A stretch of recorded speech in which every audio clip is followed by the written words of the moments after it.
మీ చేతిలో ఉన్న pencil air pollution నుంచి తయారు చేసిందంటే నమ్ముతారా? అవును.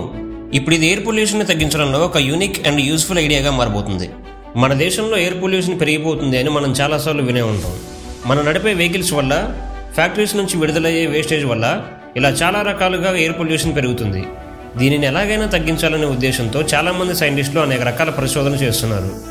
అదే ఉద్దేశంతో ప్రముఖ నాజిల్ స్ప్రేస్ తయారు చేసే ఓడ్రివిన్ సంస్థ ఒక కొత్త ఐడియాతో ముందుకొచ్చింది. ప్రధానంగా బెంగళూరులోని పీన్యా, హెగ్గనహల్లి, మలసంద్ర ప్రాంతాల్లో ఇండస్ట్రియల్ డెవలప్మెంట్ కారణంగా ఎయిర్ పొల్యూషన్ ఎక్కువగా ఉంది. ఇది ఆ ప్రాంతాల్లో ఉన్న స్కూల్స్లో చదువుకునే చిన్న పిల్లల హెల్త్పై చెడు ప్రభావాన్ని చూపిస్తుందని ఓడ్రివిన్ గుర్తించింది.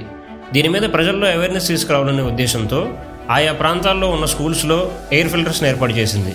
ఈ ఎయిర్ ప్యూరిఫైయర్స్ 2 నెలల కాలంలో గాలిని ఫిల్టర్ చేయడం ద్వారా వచ్చిన 20 లక్షల క్యూబిక్ టన్నుల మసిని గ్రాఫైట్తో కలిపి పెన్సిల్స్ తయారు చేసింది.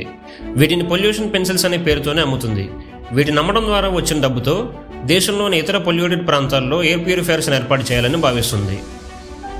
ఇలా చేయడం వల్ల ఎయిర్ పొల్యూషన్పై ప్రజల్లో అవేర్నెస్ రావడంతో పాటు ఎయిర్ పొల్యూషన్ కూడా తగ్గే అవకాశం ఉందని చాలామంది ఈ సంస్థను మెచ్చుకుంటున్నారు. దీని మీద మీ అభిప్రాయం ఏంటి? ఈ ఐడియా మీకు ఎలా అనిపించింది? తప్పకుండా కామెంట్ చేయండి. Follow for more interesting content.